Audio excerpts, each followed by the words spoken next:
her parents, then go meet this guy for lunch, then they'd go to a dumpy motel for a few hours, after which she'd pick up the kids and return home.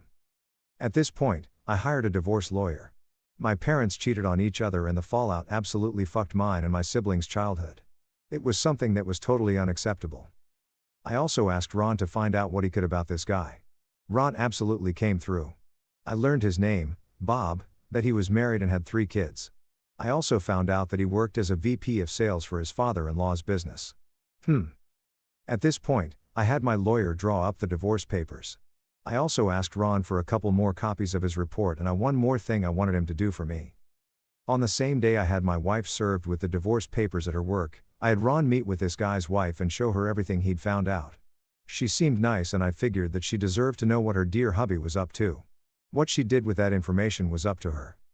While the information about my wife's infidelity didn't really matter in my divorce proceedings, Bob's wife did a real number on him. According to the publicly available court documents from the divorce and other related proceedings, she cleaned out their joint account, took the kids and left.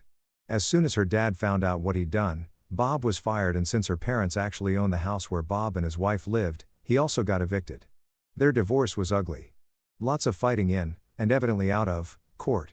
I guess Bob went to the house and started arguing with his wife, and it escalated to the point that her brother stepped in and Bob got his nose broken.